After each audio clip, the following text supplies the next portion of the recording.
Buenas tardes. Le invito a que abra su Biblia en Primera de Pedro 2:15. Primera de Pedro 2:15. El tema de hoy se titula ¿Cómo usar nuestra libertad en Cristo? ¿Cómo usar nuestra libertad en Cristo? Primera de Pedro 2:15.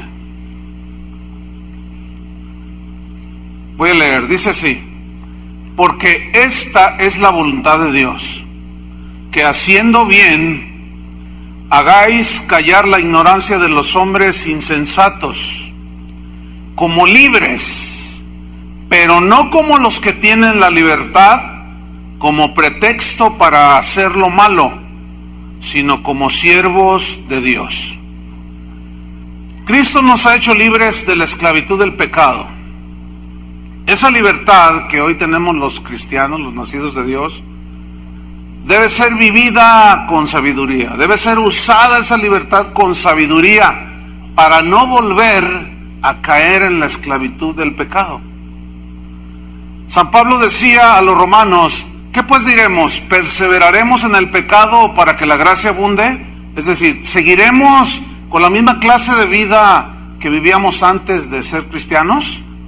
Y él mismo responde, dice: ninguna manera, porque los que han muerto al pecado, ¿cómo vivirán aún en el pecado? Hay dos flagelos dentro del cristianismo que azotan fuertemente la vida de muchos que asisten a las iglesias cristianas. Es el legalismo y el libertinaje. Son dos extremos que debemos evitar para vivir sabiamente nuestra libertad que tenemos en Cristo. Uno de esos flagelos, el legalismo, la definición es la siguiente: es la tendencia a la aplicación literal de las normas, de las leyes y creencias personales sin considerar otras circunstancias válidas. Es decir, es inquebrantable, es rígido, ¿sí? Tiene que ser así. Esa es la definición del legalismo. El legalismo es un término que describe a aquellos cristianos, en este caso, que se fijan más en las leyes, en los códigos de conducta, como el velo, el pantalón, no se corte el pelo, no se ponga arete, etcétera, esas cosas. Ideas, normas y opiniones personales. Ese es en lo que más se detiene un legalista.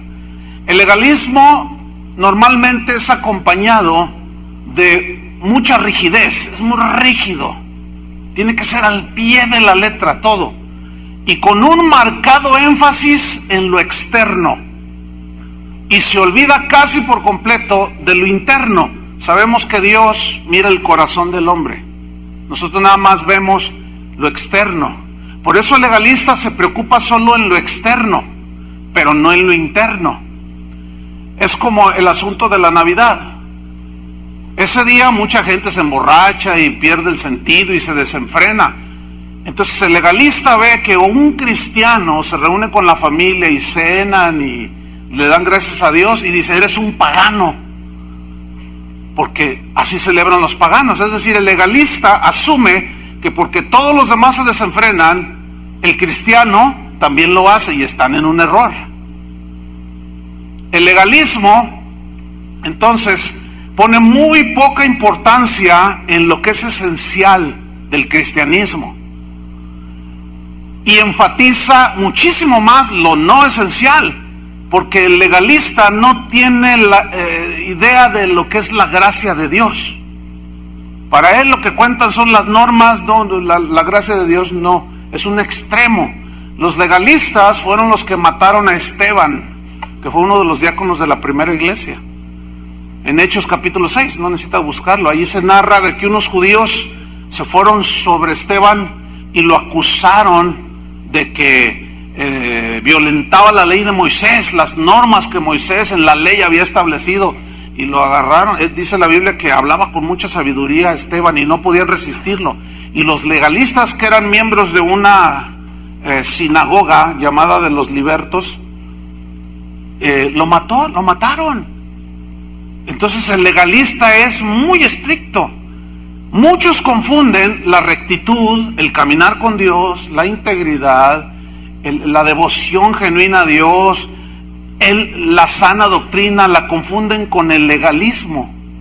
Por ejemplo, si tú quieres vivir una vida de santidad, de integridad, de honestidad, y te encuentras con otro cristiano que no toma en cuenta lo interno sino lo externo, entonces tu vida va a evidenciar que esa persona no camina bien con Dios. Entonces te va a decir a ti, eres un legalista. O sea, confunden el legalismo con la sana doctrina, con el querer andar con Dios genuinamente. Nada que ver. En alguna ocasión alguien me mandó un correo y me decía, no, usted es un predicador muy legalista. Nada que ver. Pues que se confunde totalmente, porque ellos asumen que ser rígido en las verdades esenciales es ser legalista, y eso no es el legalismo. Ya lo expliqué. Entonces, vemos en la Biblia, vaya abriendo Mateo 23, vamos a ver en la Biblia cómo Jesús atacó el legalismo de los fariseos de una manera contundente, por la simple y sencilla razón de que el legalismo de los fariseos, que eran un grupo dentro del judaísmo muy estricto, rígido, inflexible, y ellos enfatizaban más lo externo que lo interno, y Jesús los condenó fuertemente, lo cual demuestra que el cristianismo, Cristo rechaza el legalismo. Mateo 23:23 dice así, es una reprensión muy muy fuerte. Dice: ay de vosotros, escribas y fariseos, hipócritas. El hipócrita es alguien que tiene dos caras. Normalmente el legalista es muy estricto, pero él no puede cumplir con todas las normas, pero no es estricto con él mismo. Pero en cuanto ve que otro se pone un arete, se pone pantalón, se quita el otro, qué sé yo, se vuelve muy rígido y te vas a ir al infierno, pagano, te dicen. Y ni él cumple el asunto. Por eso les dijo Jesús, hipócritas.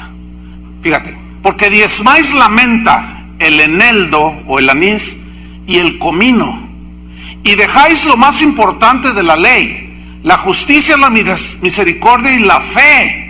Esto era necesario hacer. ¿Qué era necesario hacer? Justicia, misericordia y fe, sin dejar de hacer aquello. ¿Qué es aquello? Diezmar. Pero el legalista, como pone énfasis en lo externo, para él es muy importante que lo vean dar. Y Jesús, cuando habló del dar, dijo: no sepa tu mano derecha lo que hace tu izquierda. Hay congregaciones donde dicen: ¿quién da 10,000? Y empieza como una subasta. ¿Quién da 5,000? ¿Quién da 3,000? Y los de a 20 pesos, pues eso hasta el último. Porque para ellos es muy importante que los demás vean que se da. Pero ¿qué es más importante? ¿Diezmar o hacer justicia, misericordia? Entonces hay grados de importancia. Entonces el legalista enfatiza siempre lo externo, lo que se ve. Versículo 24. Fíjate cómo les dice: guías ciegos. El legalista está enceguecido por su rigidez. Guías ciegos, dice. Fíjate qué frase usó Jesús: coláis el mosquito y tragáis el camello. ¿Qué significa? Coláis la pequeña cosa, el arete, el día de Navidad, y te tragas el camello, el adulterio, la mentira, la inmundicia. Esa es una expresión muy fuerte. Versículo 25. Ay de vosotros, escribas y fariseos hipócritas, porque limpiáis lo de fuera del vaso y del plato, se refiere al cuerpo humano, pero por dentro estáis llenos ¿de qué? De robo y de injusticia. A ellos también les reprendió, dice: ustedes fariseos que devoráis las casas de las viudas, porque ellos estaban atentos cuando una mujer enviudaba y si era rica iban y Dios me mandó, y oraban por ella, hacían grandes oraciones, pero después les bajaban todo, como ciertas personas el día de hoy. Dice el versículo 26, fariseo ciego. Qué fuerte, ¿no? Limpia primero lo de dentro del vaso y del plato, para que también lo de fuera sea limpio. Hay gente que le atribuye a ponerse un velo poderes santificadores, a traer la falda de cierta medida, a hacer ciertas prácticas como el ayuno, cuanta cosa, le atribuye poderes de santificación y salvadores, y es un error. Primero hay que limpiarlo de dentro, y el único que puede limpiarlo de dentro, ¿quién es? Jesucristo, a través del perdón, el arrepentimiento, viene el perdón, y su sangre nos limpia de todo pecado. Versículo 27. Hay de vosotros, escribas y fariseos hipócritas, porque sois semejantes a sepulcros blanqueados, que por fuera la verdad se muestran hermosos, mas por dentro están llenos de huesos de muertos y de toda inmundicia. ¿Has visto algún mausoleo, alguna sepultura bien bonita que dices, ay, mira, hasta tiene una cúpula de oro? Aquí hay un panteón donde hay así, una cúpula de oro, y tú dices, ay, ¿quién yace aquí? Pues puros huesos de muerto, o puro polvo, pero por fuera está hermoso. Versículo 28. Así también vosotros por fuera, fíjate, ese es el énfasis del legalista, por fuera.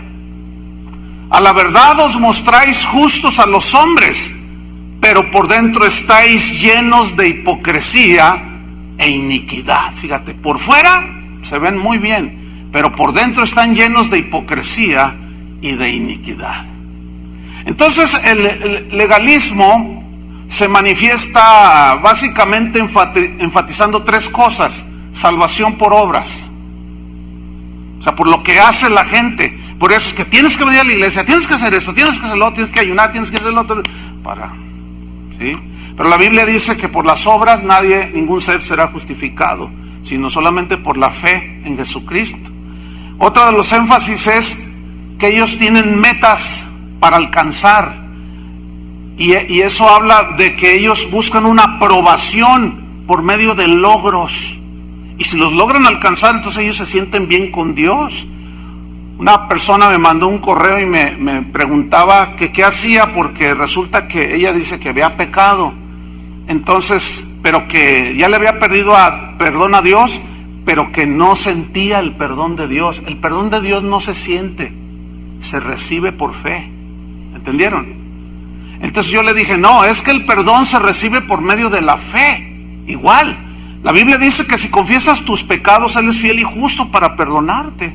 Créelo y recíbelo. Y si es que no lo siento, ¿qué debo hacer? Lo que usted me diga que yo haga, eso hago, con tal de sentir el perdón de Dios. Esa es una legalista, una persona legalista, que quiere alcanzar, quiere hacer cosas para alcanzar el favor de Dios, lo cual es imposible. Y finalmente el legalismo se manifiesta poniendo un énfasis desmedido en doctrinas no esenciales.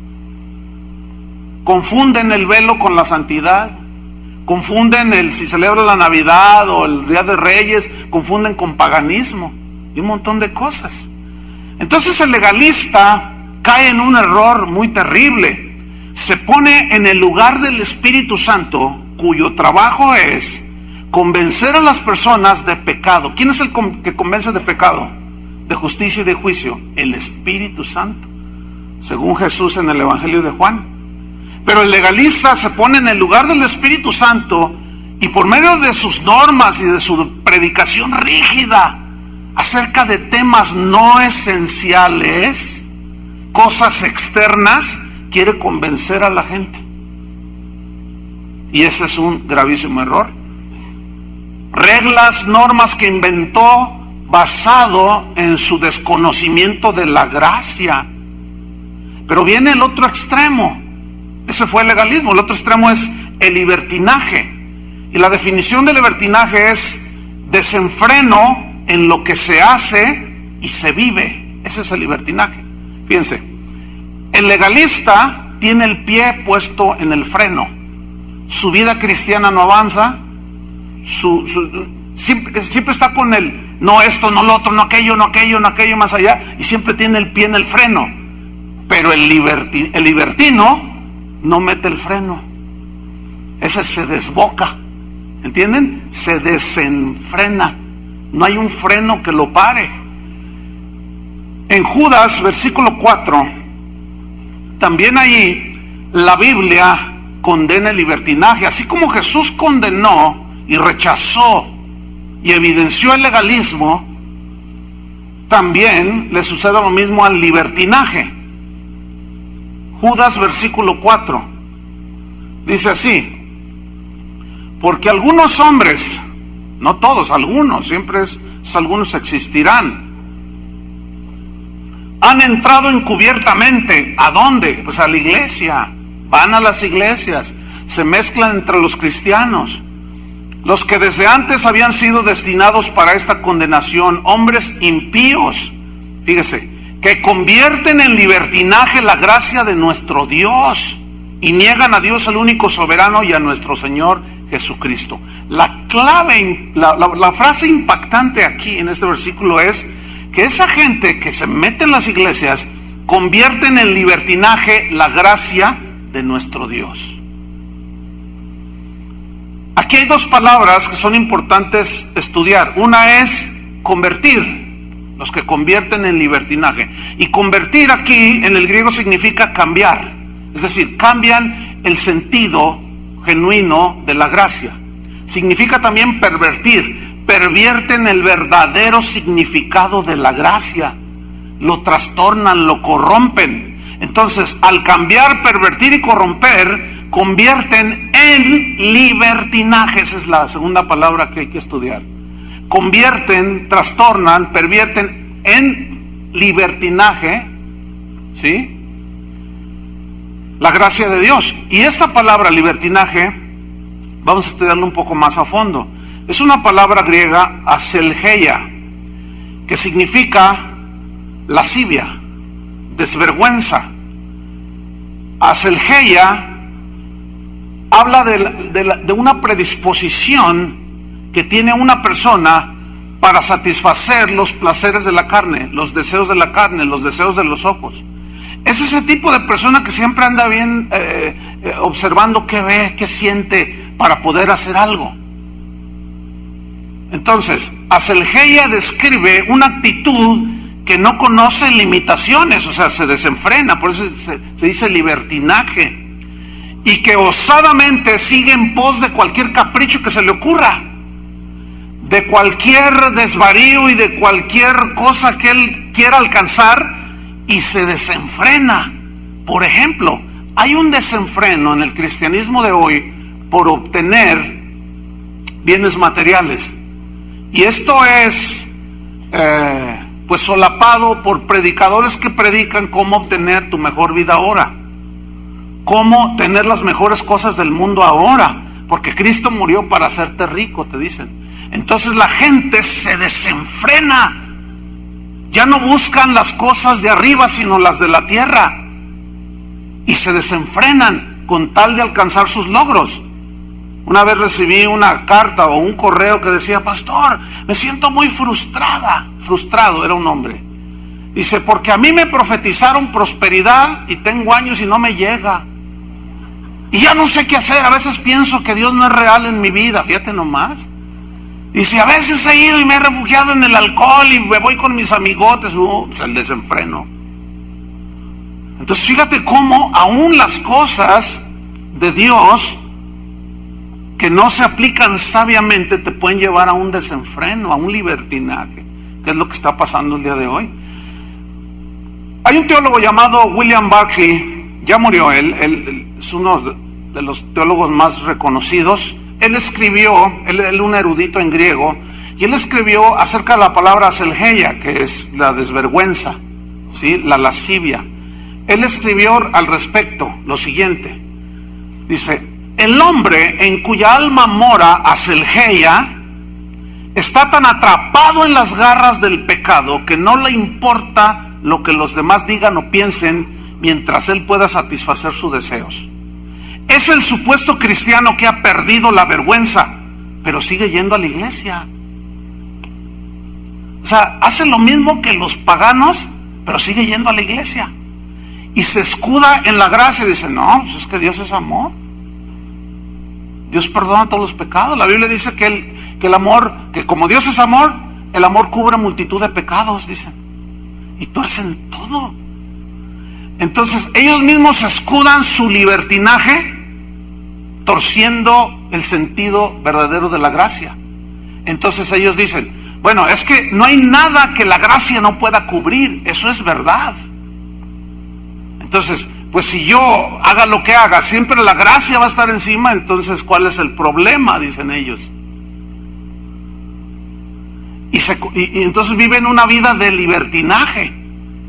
Y se hacen una novia en la congregación, se acuestan con ella. Si los líderes en esa congregación no reprenden esa conducta, pues al rato lo hace con otra, la deja embarazada y finalmente se va de la iglesia, se va a otra donde hace lo mismo, y cuando se le reprende siempre se justifica y dice, no, pero ¿dónde está el amor? Dios es amor.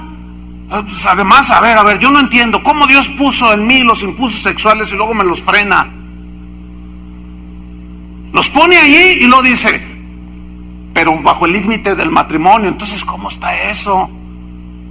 Y se empiezan a justificar y hacen de todo, como aquel pastor que se jactaba o se jacta de que él los domingos o los sábados en la noche lleva a los matrimonios de su congregación, los lleva a los antros a bailar y a tomar 1 o 2 copas nada más. Y como bailas con tu esposa, pues ¿qué tiene de malo? Somos libres en Cristo, dice. Entonces sigue diciendo William Barclay, la mayoría de los hombres tienen la suficiente decencia como para procurar ocultar su pecado. Así es, ¿verdad? La gente no roba cuando todos los ven, no, sino que lo hacen en oculto, sí, recatados así para que no me descubran. Y luego dice William Barclay, pero al cristiano, entre comillas, libertino que va a la iglesia, hace mucho que le dejó de preocupar eso. Le tiene absolutamente sin cuidado lo que se piense de él, bajo la bandera de que soy libre en Cristo. Dice William Barclay, es como un drogadicto que al principio toma su droga secretamente y se esfuerza por ocultar su vicio, pero al final, pasado el tiempo, sin el menor disimulo y sin freno alguno y sin la menor vergüenza, comienza a exigirles a otros que le den dinero para comprar su droga, y ya hasta se droga enfrente de todos, porque llega un momento en que está tan atrapado por la droga. Al principio se recató y se fumaba el cigarrillo de marihuana y se tomaba las pastillas sin que nadie lo viera, y cuando fumaba la marihuana se ponía gotas en los ojos para que no se le vieran rojos, y se ponía ciertos perfumes para que disimularan. Pero llega un momento que está tan atrapado el drogadicto en la droga que se lo hace ya abiertamente. Dice, así es el cristiano o supuesto cristiano metido en una iglesia que comienza a hacer una cosa, entonces lo empieza a justificar y al rato ya, bueno, además que cada quien, ¿no? Cada quien su vida. Comienza a decir cosas así. Así son los que convierten en libertinaje la gracia de Dios. David Wilkerson es un hombre, él todavía vive, es uno de los pastores más respetados en los Estados Unidos y en el mundo. Es amado por muchos, pero odiado por quienes creen, por los libertinos y también por los legalistas. Porque resulta que este hombre, en toda su vida de ministerio, siempre ha hablado con la verdad. Y él es de los que hoy están levantando la voz, desde siempre lo ha hecho, pero hoy con un énfasis muy marcado, precisamente en que el cristiano debe de vivir en santidad delante de Dios. Entonces lo tachan de todo y muchos lo odian. Él dijo lo siguiente acerca del libertinaje, dijo así: el diablo tal vez no tenga interés en involucrarte en cosas sucias que son muy evidentes, porque él sabe que tú no puedes ser tentado a cometer pecados vulgares que todo mundo vea, ¿no? O sea, tú dices, no, pues yo soy cristiano. Sin embargo, si el diablo puede pervertir tu concepto de la gracia, Si Él puede lograr que tú veas la gracia como una excusa para tu libertinaje, entonces Él te va a llevar a la esclavitud del pecado de donde Cristo te libertó. Pronto estarás haciendo cosas que nunca hubieras concebido que las podías hacer. Y lo peor, Satanás te habrá vendido la idea y la mentira de que no hay problema en complacer tu lascivia y tu codicia. Es como aquel que me escribió también y me dice: pastor, ¿es necesario que yo me case con mi novia? Así, simple y llano. Entonces yo le respondí: pero no entiendo tu pregunta, ¿cómo si es necesario? ¿Por qué me preguntas eso? Dice: bueno, es que yo tenemos relaciones sexuales. Dice, y ella está en los panderos y yo toco el piano, estamos en la alabanza los dos. Y tenemos relaciones sexuales. Entonces, pues el pastor se dio cuenta y pues nos reprendió, bien por el pastor. Pero ahora me preguntaba a mí que si era necesario casarse. Entonces yo le dije: ¿tú qué crees? La Biblia dice que fornicar es pecado. No lo digo yo, lo dice la Biblia. Entonces tú estás esperando que te diga que sí. Entonces él me dice: pero ¿y qué importa el papel? Lo que importa es que nos amemos, y ella y yo nos amamos. Pero escúcheme bien, si no hay un compromiso de pacto, ese rato cambia de novia y se hace a la líder de los maestros, y se va a acostar con ella también. Ese es un libertino, que no se sujetan a las reglas de Dios, a las normas de Dios, pero ellos lo confunden con legalismo. Me estoy explicando, pero nada que ver. Son tres cosas diferentes: legalismo, libertinaje, y el centro es la vida cristiana genuina, la que el Señor dejó que nosotros vivamos. Entonces, aselgeia es una palabra fuerte, ¿sí? Es una descripción muy clara de los que convierten en libertinaje la gracia de Dios. Vamos a 1 de Pedro 2:16, donde es el versículo que nosotros tomamos, donde Pedro dice que hagamos el bien para que así hagamos callar la ignorancia de los hombres insensatos, dice. 1 de Pedro 2:16. Y luego dice en el versículo 16: como libres, o sea, libres de la esclavitud del pecado, pero no como los que tienen la libertad como pretexto para hacer lo malo. Fíjate, libertad como pretexto para hacer lo malo. Soy libre en Cristo, entonces puedo hacer lo que yo quiera. Dice: no, sino como siervos de Dios. Hace 4 años aproximadamente, tal vez 4 y medio, aquí en Guadalajara vino un apóstol a dar unas conferencias. Por cierto, ese apóstol acaba de morir el año pasado. Ese apóstol vino a enseñar sobre la gracia, enfatizando la gracia y diciendo que no hay nada que escape a la gracia, lo cual es verdad. Que Dios, por su gracia, puede perdonar cualquier pecado, por más feo que haya sido. La gracia de Dios es capaz de cubrirle y de perdonarla. Es verdad. ¿Están de acuerdo conmigo? Pero fíjense lo que dijo después. La gracia es tan grande, dijo este falso apóstol, que yo les aseguro que al terminar esta reunión, yo puedo irme, buscarme una prostituta, acostarme con ella y no pasa nada, porque la gracia de Dios es capaz de cubrir todo eso. Pero lo más grave fue que el auditorio le aplaudió. Entonces, esos son los que, imagínense, con semejante definición de lo que es la gracia, le está diciendo a la gente: hagan lo que quieran. ¿No será que este tipo hablaba de la gracia pervertida para esconder sus cosas? Lo más seguro es que así sea. Entonces, obviamente, enseñaba a la gente a pervertir el verdadero sentido de la gracia. Y eso es una aberración, hermanos. Y tenemos que tener mucho cuidado con eso. Vamos a 1 Corintios 6:12. Es que cada vez que se habla mal acerca de malas conductas, es irremediable tener que ir a la carta de los Corintios. Eran terribles esos Corintios. Hacían de todo esos. Eran terribles. Y Pablo les escribió 2 cartas. Y en las 2 cartas les da con todo. 1 Corintios 6, versículo 12.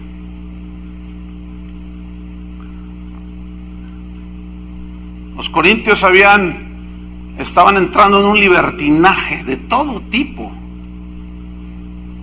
Dice Pablo: todas las cosas me son lícitas, mas no todas convienen. Todas las cosas me son lícitas, mas yo no me dejaré dominar de ninguna. Fíjate, todas las cosas me son lícitas. A ver, ejemplo. ¿Es lícito ir al cine? Sí, en sí no tiene nada de malo. Pero conviene ver una película de homosexuales. No es conveniente. Es lícito ir al cine, sí, pero lo que no conviene es lo que se está viendo. Cuando estábamos en la escuela bíblica, los pastores rentaron una película cristiana muy buena, pero rentaron a la vez un cine, el cine de Diana, para hacer una función en privado. La entrada era gratuita y había que llevar a todos los estudiantes del instituto bíblico de ese entonces. Entonces yo era encargado del instituto bíblico junto con mi esposa y bueno, ahí andábamos acarreando a todos. Vámonos ya, nos vamos a ir en camiones. Entonces me encontré a una de las estudiantes en un rincón así. Le dije, vámonos al cine. Dice, no, yo no voy a esos lugares paganos. Dice, ¿cómo? Dice, no, la Biblia dice que no nos sentemos en silla de escarnecedores. Le dije, no, hombre, no se refiere a eso. Dice, no, ¿cómo no? Claro que sí, allí en los cines, ¿quién se sienta? Puros paganos escarnecedores y lascivos y pervertidos. Así. Le dije, ¿te subes tú en el camión cuando vas a tu casa? No te subas al camión, vete a pie. Ese es el legalismo recalcitrante, hermanos, falto de sabiduría. Pero el otro lado es el libertinaje espantoso también. Entonces, todo me es lícito, pero no todo conviene. Todo me es lícito, pero yo no me dejaré dominar de ninguno. ¿Es lícito tener relaciones sexuales en el matrimonio? Sí. ¿Fuera? No es conveniente. Entonces, hay muchas cosas que son lícitas, en sí mismo no son malas, pero hay que ver si convienen. Tienes que poner en la balanza, a ver, ¿qué bien me trae? ¿Realmente edifica? ¿Realmente no estoy violentando los principios de Dios? Ese es el punto. Entonces fíjate, el versículo 13 dice, las viandas para el vientre, o sea, la comida fue hecha ¿para dónde? Para el estómago, ¿sí o no? Nada más. La comida no es para que la pongas de adorno, aunque ahora ya ponen unos frascos así llenos de chiles. Dice, las viandas para el vientre y el vientre para las viandas. Pero tanto al uno como a las otras destruirá Dios. O sea, el cuerpo se muere y se hace polvo. Pero el cuerpo, dice, no es para la fornicación.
fornicación, sino para el Señor, y el Señor para el cuerpo. El cuerpo no es para la fornicación. ¿Pero por qué les escribe esto a los corintios? ¿Qué estaba pasando? Lo que había pasado es que los corintios habían entrado en un libertinaje producto de falsas filosofías, falsas doctrinas que ellos habían recibido de parte de algunos que habían entrado ahí y de los filósofos, de los cuales ellos se sentían muy orgullosos de sus antepasados griegos. Algunas de estas filosofías aseguraban que el cuerpo, que lo que hicieras con el cuerpo no trascendía hacia lo espiritual, porque el cuerpo al morir se hacía polvo, entonces el cuerpo no es nada, pero el alma es inmortal, decían los griegos. Entonces lo que hagas con el cuerpo no importa, sino con lo que hagas con tu alma, lo que pienses, lo que esté en tu interior, decían Platón. Entonces ellos decían, bueno, entonces resulta, bueno, hay un antecedente. En los templos paganos de los griegos, como parte del culto de adoración a los dioses y a las diosas, había prostitutas que estaban, y prostitutos también, que estaban como, la gente venía, hacía sus ofrendas a los dioses y luego tenía relaciones sexuales con los paganos, con los prostitutos y las prostitutas, como parte de la adoración. Entonces, fíjate, algunos hermanos dijeron, oye, pues vamos a celebrar al San Pillín de las carnales. Pues que al cabo, ¿qué tiene? Pues lo que hagamos con el cuerpo no tiene nada, o sea, no pasa nada. Lo que importa es lo que sintamos, lo que pensemos. Entonces, fíjate lo que les dijo Pablo. Dice, el cuerpo no es para la fornicación. Versículo 15. ¿No sabéis que vuestros cuerpos son miembros de Cristo? ¿Quitaré pues los miembros de Cristo y los haré miembros de una ramera? ¿Cuál es la respuesta obvia? No. Y él mismo dice, de ningún modo. En el griego esa frase significa imposibilidad. Es imposible que Dios consienta que después de habernos sacado del pecado, volvamos a Él y seguir diciendo que somos libres y que somos cristianos. De ningún modo, dice. Versículo 16. ¿O no sabéis que el que se une con una ramera es un cuerpo con ella? Porque dice, o sea, la escritura, los dos serán una sola carne. Cuando un hombre y una mujer se unen, no solo es una unión carnal, sino también es espiritual, también es de aspecto psicológico. Todo se funde en uno solo, dice la Biblia. Por eso, cuando alguien comete adulterio, violenta todo eso. Por eso, hombres que se acostaron con prostitutas, hombres que hoy son cristianos, pero que frecuentaban rameras, hoy tienen muchas consecuencias de mucho tipo. Porque así como hay intercambio de fluidos, hay intercambio de cosas espirituales. Imagínate todos los demonios que tiene una ramera.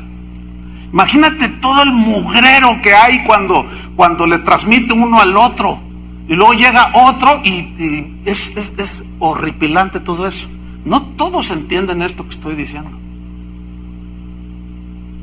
Pero la Biblia asegura todo eso. Y por ahí hay algunos estudios científicos que ya avalan precisamente temas de este tipo. Entonces, fíjate lo que dice. Es un cuerpo. ¿Qué no sabéis que el que se une con una ramera es un cuerpo con ella? Versículo 17. Pero el que se une al Señor, un espíritu es con Él. O sea, hay una fusión ahí de tu espíritu con el Espíritu Santo. Versículo 18. Huid de la fornicación. Huid. Cualquier otro pecado que el hombre cometa está fuera del cuerpo. Aquí está el punto. Mas el que fornica, o sea, fuera de en lo ilícito de las reglas de Dios, contra su propio cuerpo peca, y la paga del pecado sigue siendo la muerte. La ciencia ya avala que las mujeres que inician su sexualidad desde muy jóvenes y con varios jóvenes son más propensas al cáncer cérvico-uterino. Eso ya está comprobado. Precisamente de ahí viene, ese es el trasfondo, es espiritual. Entonces dice el versículo 19, ¿o ignoráis que vuestro cuerpo es templo del Espíritu Santo, el cual está en vosotros. ¿Cuántos son hijos de Dios? ¿Quién mora en ti? ¿Quién es el templo del Espíritu Santo? Tú. Tú eres el templo del Espíritu Santo. Y literalmente el Espíritu de Dios mora dentro de nosotros. Y la Biblia dice, si alguno no tiene el Espíritu de Dios, de Cristo, no es de Él. Entonces, alguien en donde mora el Espíritu Santo, ese cuerpo es santo, ¿no es cierto? Esa habitación, ese templo es santo. Entonces, ¿qué tiene que andar haciendo? Cosas que hacía como antes que fuera cristiano. No se concibe en la Biblia. Pero esto no es legalismo. ¿Lo están entendiendo? Precisamente Pablo está frenando el libertinaje de los corintios. Entonces les dice, ¿no sabéis, ignoráis, 19, que vuestro cuerpo es templo del Espíritu Santo, el cual está en vosotros, el cual tenéis de Dios, y que no sois vuestros? Porque habéis sido comprados por precio, o sea, precio de sangre, por la muerte de Cristo. Glorificad, dadle gloria pues a Dios. ¿En dónde? En vuestro cuerpo y en vuestro espíritu, los cuales son de Dios. Entonces ahí derribó la filosofía de que solo lo que está en el alma, lo bueno del alma, los pensamientos elevados, es lo que cuenta. Y el cuerpo, como no tiene trascendencia, puedes hacer lo que quieras. No es verdad eso. Porque eso conduce precisamente a las pasiones de la carne, a satisfacer los deseos de la carne, y la persona entra en un desenfreno. Fíjate, hoy a los jóvenes cristianos hacen eventos para atraer a los jóvenes del mundo, y a veces dentro de la iglesia ponen luces y todo, y parece una disco. Pero ahora, en lugar de llamarle discoteca o antro, le llaman cristoteca. Es en serio lo que estoy diciendo. Entonces, ahí bailan salsa, bailan reggaetón, bailan todo. Y están los chavos pero felices en Cristo. Pero si vieran todo lo que sucede después de todos esos reventones cristianos, el problema está en que los que avalan eso son los pastores. Entonces se propicia un libertinaje. Oiga, pues si la carne nomás está esperando que le suelten un poquito, y esa se desboca. Entonces, ¿de quién es el cuerpo? De Cristo. ¿Quién es el templo del Espíritu Santo? Somos nosotros. Entonces, no nos pertenecemos, le pertenecemos a Dios. Por lo tanto, no podemos hacer lo que nos dé nuestra gana. Pero si es lícito y conviene, claro que podemos hacerlo. Entonces, si yo me reúno el 24 de diciembre con mi familia y convivimos sanamente, algunos pueden leer las escrituras, otros darle gracias a Dios. ¿Será pagano eso? No, pero el legalista dice que sí. Pero los que celebran esa misma fecha, que no entienden lo que es y lo que significa, le dan rienda suelta al desenfreno.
Y se emborrachan, se drogan, se pelean, se matan, todo.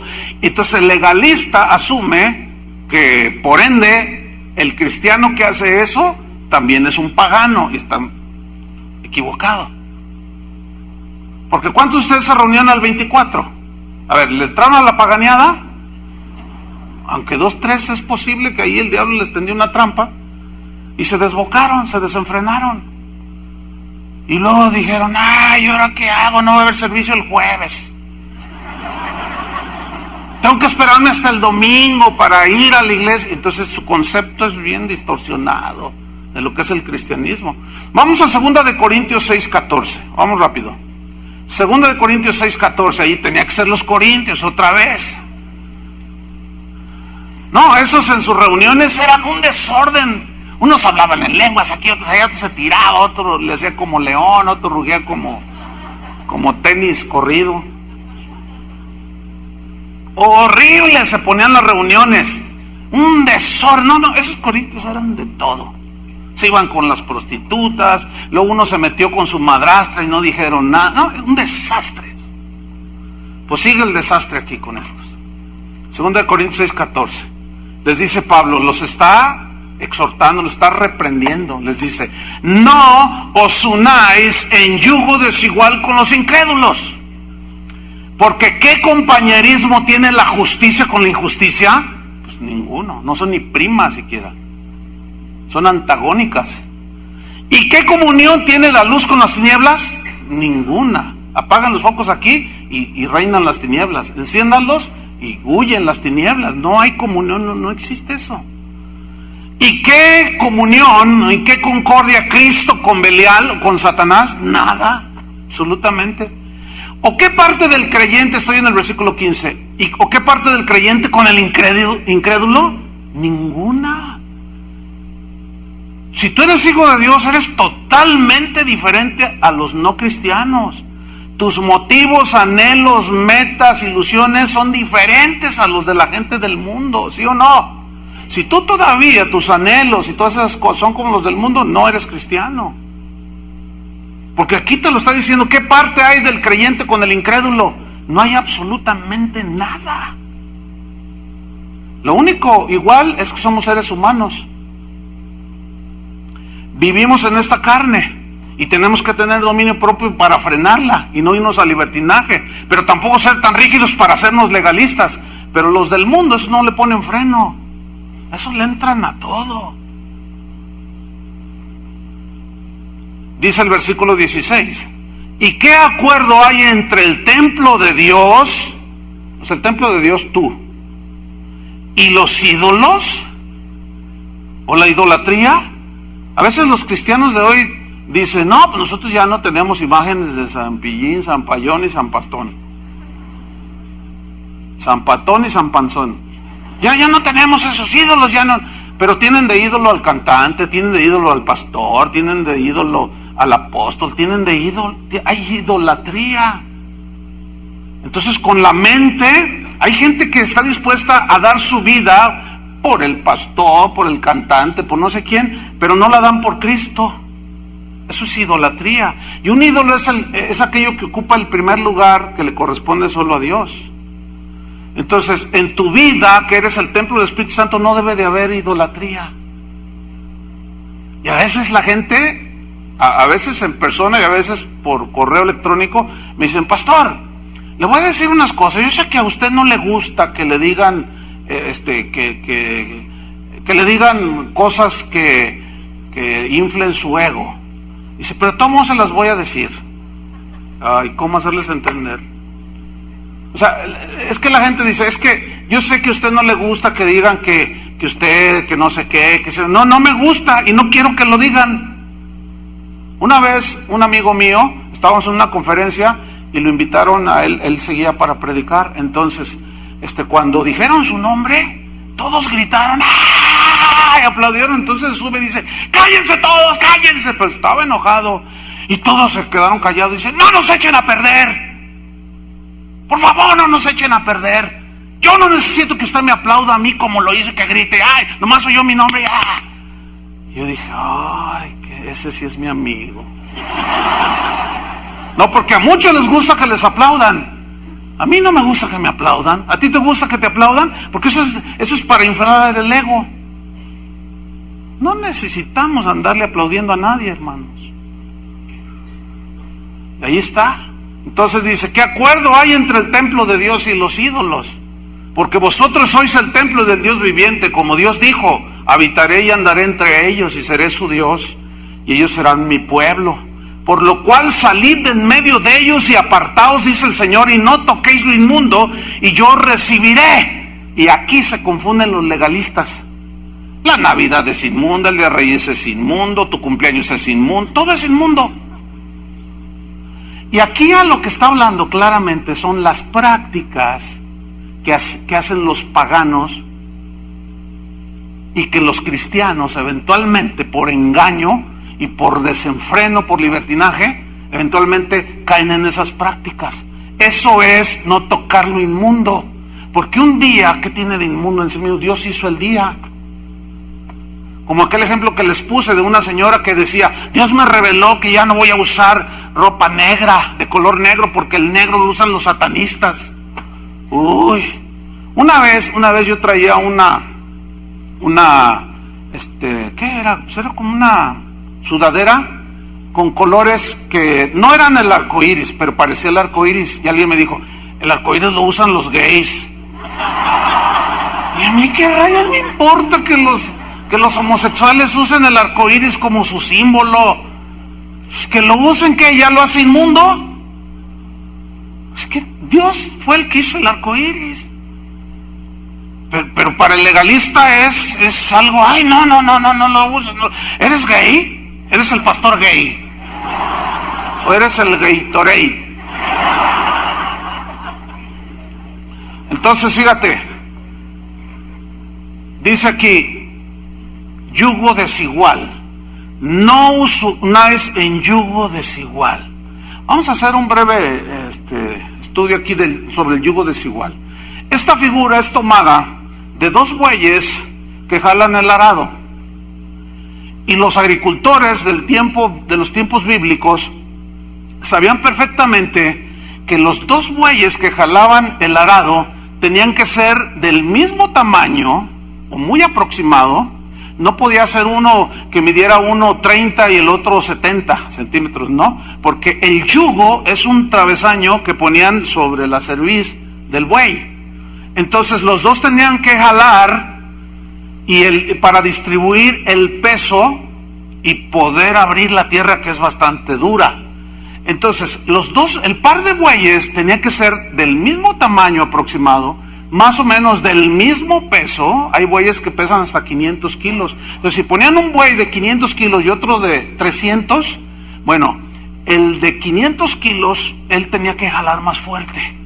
Entonces ya no era parejo el asunto, ya no había equidad, ya no funcionaba igual el asunto. Entonces, en la Biblia hay esa figura del yugo. Vamos a ver unos versículos, vamos a Levítico 19:19. Levítico 19:19. Entonces, todo agricultor sabía que cuando araba la tierra tenía que hacer su yunta de bueyes con esas semejanzas, ¿sí? Fíjate, vamos primero a Deuteronomio 22:10. Vamos a leer primero ese. Deuteronomio 22:10. Fíjate, Dios en la ley lo que les dice: no ararás con buey y asno juntamente. Qué interesante, ¿no? ¿Por qué la ley decía esto? Deuteronomio 22:10. No ararás con buey y asno juntamente. ¿Saben por qué? Porque aunque el burro, el asno, es un animal de bastante resistencia, pero no tiene la fuerza de un buey. Son diferentes. El asno se pone ahí obstinado y ¿quién lo mueve? Pero el buey es noble. El buey es dócil. Y por naturaleza él tiende a jalar, y por más pesado que sea, pues empuja, y el asno no. Hay muchas figuras allí en la campiña mexicana de de burros que van cargados y de pronto se sienten muy cargados y se plantan ahí, ya no los mueves. Y está el lindito ahí pegándole con la vara y el burro se agarra así. Y dice, aquí no me mueves. Entonces fíjate qué interesante que Dios le dice, no ararás con buey y asno juntamente. ¿Por qué? Porque no hay semejanza entre un asno y un buey. No hay compatibilidad. Sus naturalezas son diferentes. Ahora vamos a Levítico 19:19.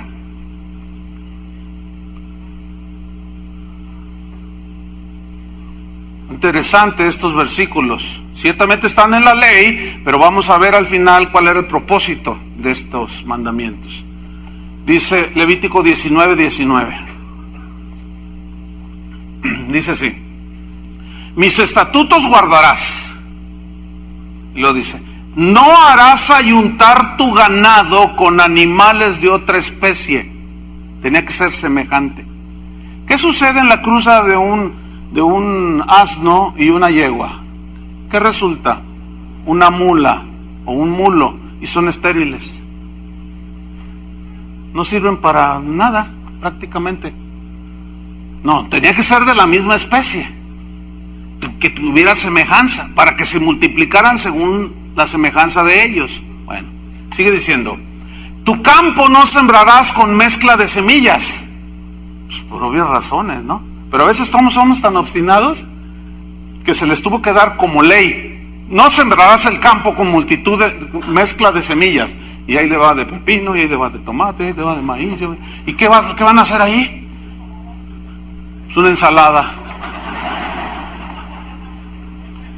Y dice Dios, no, porque tiene que ser sembradío de trigo, todo semejante. Sembradío de maíz, todo semejante. Semillas semejantes. Y luego sigue avanzando, dice, no te pondrás vestidos con mezcla de hilos. Igual. ¿Por qué? Porque Dios había dicho que con lino se vistiera el sacerdote. Seguimos avanzando. Vamos a Deuteronomio capítulo 7, versículo 3. En el versículo 1 y 2 habla de que Dios les entregaba la tierra prometida, pero al entrar a la tierra, ellos se iban a encontrar con distintos pueblos que habitaban esas tierras, la tierra prometida. Eran pueblos paganos, y estaban los amorreos, los fereceos, los filisteos y todos los feos, así dice Chuy García. Y los amorreos, no, se me olvidó lo de los amorreos. Bueno, total. Estaban todos esos pueblos paganos, estaban feos. Bueno, entonces Dios dice, los echarás a todos. Entrarás y los expulsarás. Ahora fíjate lo que les dice en el versículo 3 de Deuteronomio 7. No emparentarás con ellas, o sea, con esas naciones. No harás parentesco. ¿Por qué? Porque no hay semejanza. El yugo sería desigual.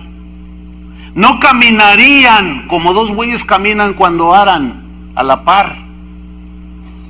Habrá disyuntivas. ¿Qué tiene que ver el creyente con el incrédulo? Cristo, lo santo con lo puro o con lo impuro, y lo justo con lo injusto. No tiene que ver nada. Ustedes no tienen que ver nada con esas naciones paganas o con los paganos. Ustedes son pueblo santo, les dijo a los judíos. Y ahora la iglesia es el pueblo santo del Señor. No sustituimos a Israel, pero ahora somos un pueblo que Dios levantó por el sacrificio de Cristo. Entonces dice, no emparentarás con ellas, no darás tu hija a su hijo. O sea, tu hijo del pueblo santo de Dios no se le entregarás a un hijo de un pagano. Dice, ni tomarás a su hija pagana para dársela a tu hijo que es del pueblo santo. La razón es porque desviará a tu hijo de en pos de mí, y servirán a otros dioses ajenos, y el furor de Jehová se encenderá sobre vosotros y te destruirá pronto. Aquí está hablando del yugo desigual, así como les hablaba del arado, del buey, del vestido, de la siembra, también habla de la familia. Es decir, que un cristiano no puede hacerse novio a un amorreo, que significa en hebreo morro feo.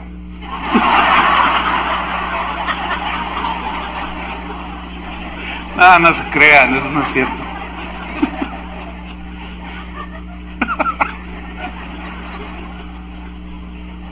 Esa me la dijo Julio. Pero no, yo me puse a investigar ayer en el receso y no dice eso en el hebreo. Entonces, una cristiana, un cristiano no debe emparentar con uno cristiano. ¿Por qué? Porque sus intereses son totalmente distintos. El cristiano va a querer venir el domingo a la congregación para alabar a Dios, y la esposa va a querer que la lleves a Chapala, va a querer que la lleves a un antro, va a querer que la lleves a bailar.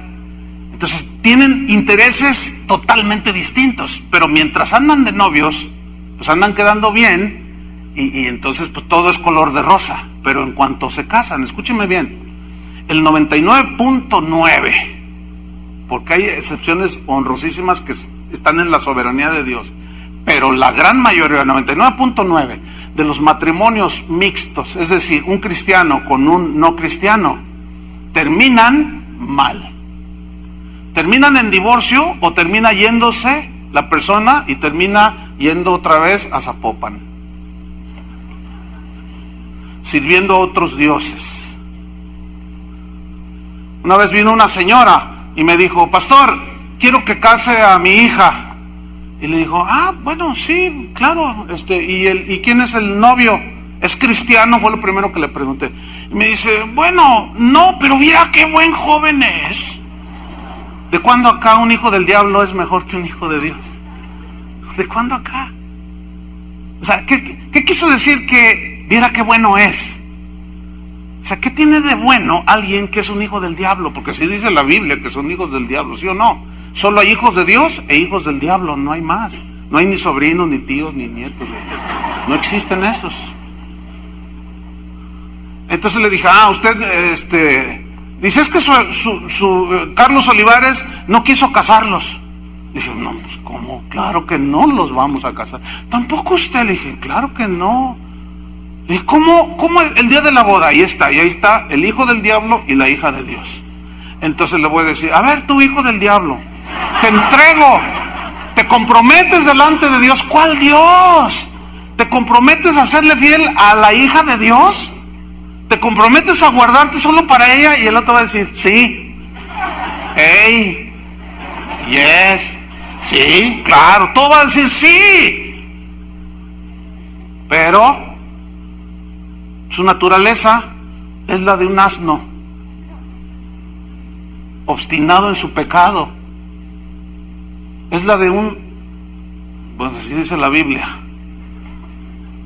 como la de un animal inmundo. Esa es la naturaleza. Así éramos tú y yo, de naturaleza inmunda. Cuando nos arrepentimos, Cristo puso una nueva naturaleza en nosotros, que es la naturaleza de Dios, para ya no ser iguales y no ser esclavos del pecado. ¿Están entendiendo, verdad? Entonces, ¿cómo le voy a entregar? Yo no celebro eso. Y dijo: aquí no hay amor, dijo. Y confunden, dice: usted es un legalista. Y confunden la rectitud, el guardar la palabra, con legalismo.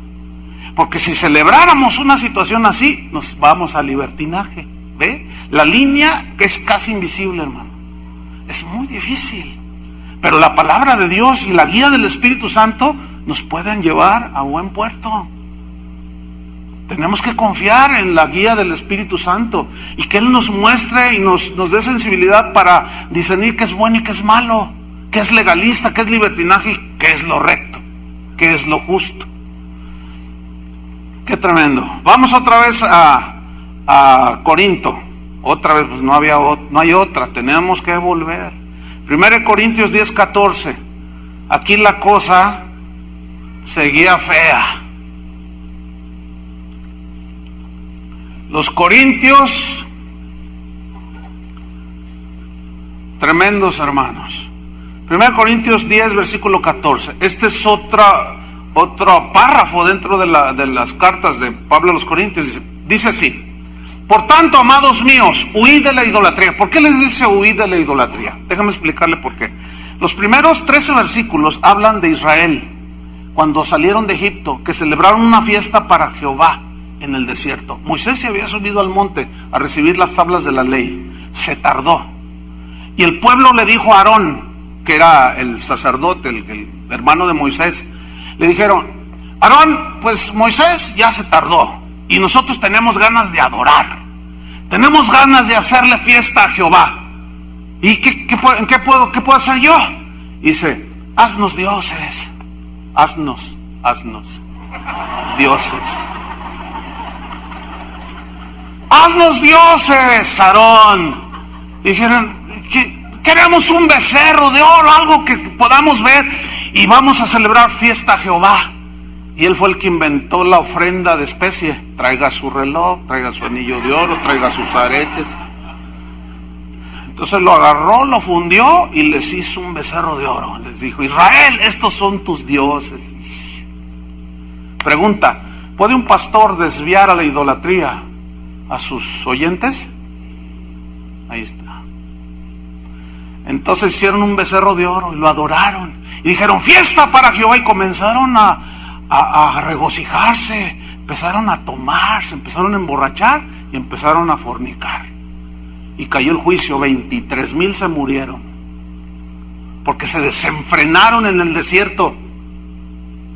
Porque un líder lo permitió. Entonces les dice: por eso dice, no adulteremos, no forniquemos, no seamos idólatras, no codiciemos como ellos codiciaron y perecieron por las serpientes. Huid de la idolatría, dice versículo 15.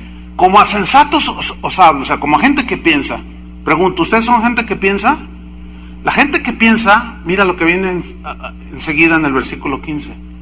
Juzgad vosotros lo que digo.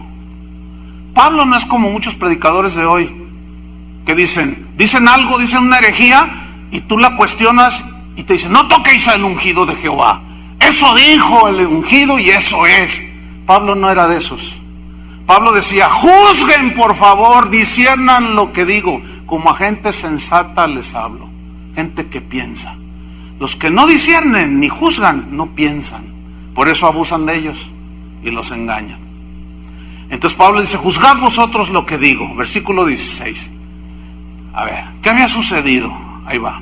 La copa de bendición que bendecimos, o sea, cuando celebran la Santa Cena, ¿no es la comunión de la sangre de Cristo? ¿No la estamos recordando de que Él la derramó y nos limpió de pecados? La respuesta es sí. El pan que partimos, dice, ¿no es la comunión del cuerpo de Cristo? O sea, el sacrificio de Cristo en la cruz. Todos, ¿no? Pues sí, ok. Siendo un solo el pan, o sea, Cristo, nosotros con ser muchos, aquí hay muchos, dice, somos un cuerpo, o sea, el cuerpo de Cristo. Dice, pues todos participamos de aquel mismo pan, el pan es Cristo. Versículo número 18. Mirad a Israel según la carne, vean lo que hizo. Y alude a lo que hacía el sacerdote cuando sacrificaba y andaba ahí en el altar quemando incienso. ¿Los que comen de los sacrificios no son partícipes del altar? La respuesta es sí. Versículo 19. ¿Qué digo pues? ¿Que el ídolo es algo? ¿O que sea algo lo que se sacrifica a los ídolos? La respuesta es no. Porque a los romanos les dijo: ¿un ídolo qué? No es nada en este mundo. Para el cristiano.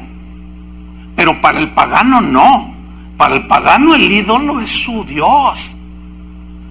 Pero en realidad cuando un pagano ofrece a sus ídolos sacrificios, cantos, danzas, se lo ofrece a los demonios. Eso es lo que dice la Biblia. Vea el versículo que sigue. Versículo 20. Antes digo que lo que los gentiles sacrifican, a los demonios lo sacrifican y no a Dios.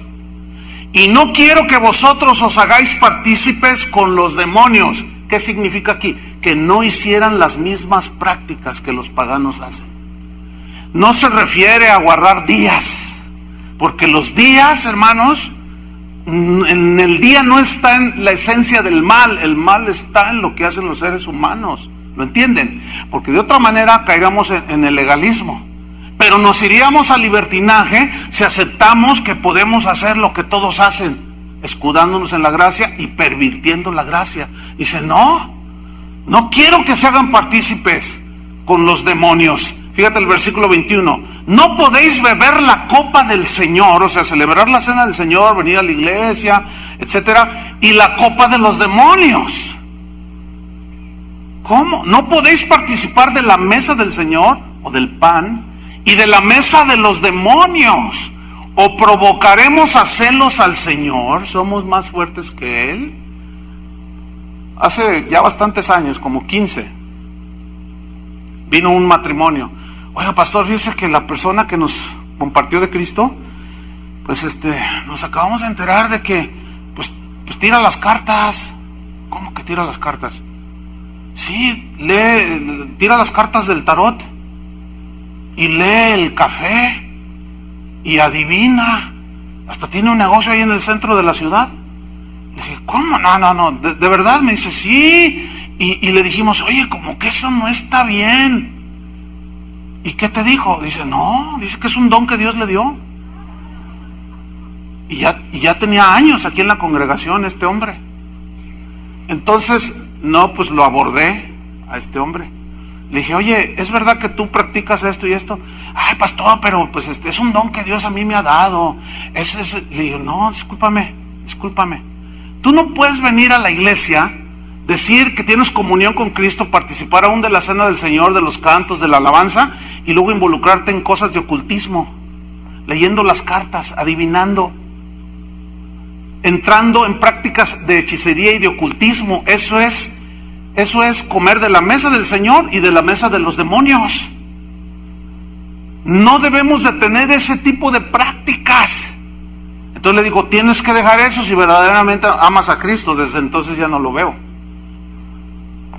Se decidió al fin, pero al menos se decidió. Porque es muy posible que haya gente aquí que tiene años haciendo esas cosas y cree que está bien. Después otro matrimonio al poco, no era matrimonio, era un hombre, me dijo, oye, fíjate, pastor, que el que me compartió de Cristo, tira las cartas y los caracoles y lee allí a la gente. Entonces yo le dije, oye, ¿qué no acabas de oír la plática del pastor? Dice, no, a mí el pastor me dio permiso. Lo cual es mentira. Y dice, además, el mismo pastor me dijo, es un don que Dios te dio. Evidentemente, es falso eso. ¿Cómo voy a avalar que una persona participe de la mesa de Cristo y de la mesa de los demonios? Imposible, hermanos. Entonces hay que saber distinguir del legalismo, el libertinaje, para andar en lo justo. ¿Sí? Miren, para terminar, Isaías 65, versículo 11.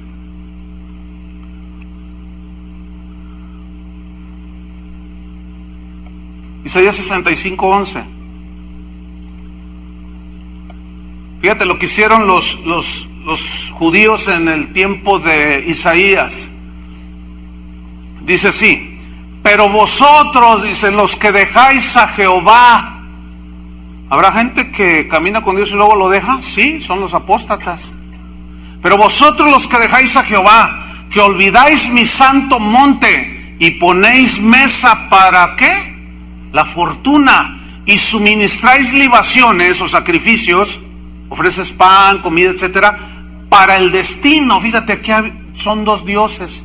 Una era la diosa Fortuna y otra era el dios Destino. La diosa Fortuna se refería a la luna, y según los astrólogos, todo el linaje de Walter Mercado, los astros, la luna, el sol y los demás planetas ejercen influencia en la conducta y en el destino de los seres humanos, dicen estos astrólogos. Lo cual es una aberración desde el punto de vista bíblico. Porque ¿qué tiene la luna sobre mí? ¿A poco la luna me habla y me dice, perdona a tu hermano que te ofendió? Hermanos, encomendar mi vida como cristiano a lo que me diga la diosa Fortuna y el dios Destino es una ofensa a Dios. Pero todavía hay gente que va a las iglesias y todavía espera oír de Walter Mercado, Aries, este día será maravilloso para ti, todo te saldrá bien, la prosperidad llegará a tu vida. Dice, ay, qué bonito hablas, qué bonito hablas. Y ahí están coqueteando. Dice, ¿provocaremos a celos al Señor? ¿Saben que Dios es celoso? ¿Por qué? Porque Él te quiere solamente para Él. Y tú vas y le coqueteas al otro. ¿Cuántos son casados? Nomás quieres a tu esposa para ti, ¿no es cierto? ¿Cuántas son casadas? Nomás quieres a tu esposo para ti. El Señor te quiere solamente para Él. Y si tú andas coqueteando con la astrología, con la hechicería, con las cosas que pertenecen al mundo de las tinieblas, estás comiendo de la mesa del Señor y de la mesa de los demonios. Y ahí es donde dice, apartaos, pueblo mío, de esas cosas. Pero tenemos que discernir, porque no podemos provocar a celos al Señor. Somos más fuertes que Él. Los celos del Señor no son como los celos humanos de nosotros. Él nos anhela para nosotros, para Él, pero es un celo santo, limpio, que no nos va a hacer daño. Ese celo, al contrario. Los celos humanos, esos matan, mienten, asesinan, manipulan y hacen un montón de cosas. Pero Dios nos quiere solamente para Él. Y con ese ejemplo cerramos. Así como usted quiere a su esposo o a su esposa solo para usted, así Dios nos anhela y nos desea solamente para Él. Y debemos de guardarnos solamente para Él, porque el que se une a Cristo, un espíritu es con Él. Entonces, hermanos, siempre que vayamos a hacer algo que tenemos dudas si es lícito o no es lícito, vamos a la Biblia o pregunten. ¿Para qué? Para que no te vayas a ir al legalismo y no te vayas a ir hacia el libertinaje. Fíjense, una persona me dijo un sábado pasado, me dijo, pastor, fíjese que mi esposo no es cristiano, pero la persona que me compartió a mí, dice, yo vengo los sábados, porque tenemos una reunión los sábados. Dice, la persona que me compartió a mí, me dijo el otro día, dice, no, sabes que tú estás mal porque vienes los sábados. Entonces le dice, no, pero ¿por qué mal? Dice, no, es que el domingo es el día del Señor. Entonces le dice, y tienes que venir el domingo, si no estás mal delante de Dios. Y le dice, es que mi esposo no es cristiano, dice, y él quiere salir el domingo con nuestros hijos y conmigo. Entonces yo aprovecho para abrir el sábado, es la misma predicación. Entonces dice, no, estás mal. Entonces le dice esta persona, ¿qué no acabas de oír al pastor lo que enseñó? Dice, sí, pero el domingo es el día del Señor. Qué difícil, hermano. Entonces yo le dije a ella, ok, ¿qué quieres hacer tú? Dice, yo venir el sábado. Pues vente el sábado. ¿Sí o no? ¿Cuál es la diferencia de oír esto que estoy diciendo a oírlo el sábado? O a las 12, a la 1. ¿Cuál es la diferencia? ¿Qué tiene que ver el sábado con nada? Pero el legalista desconoce la gracia, no entiende otras cosas que son más importantes y le da importancia a lo secundario. Hermanos, vamos a pedirle a Dios sabiduría para no irnos al legalismo ni al libertinaje y caminemos en la rectitud. Oremos. Te damos gracias, Señor, por tu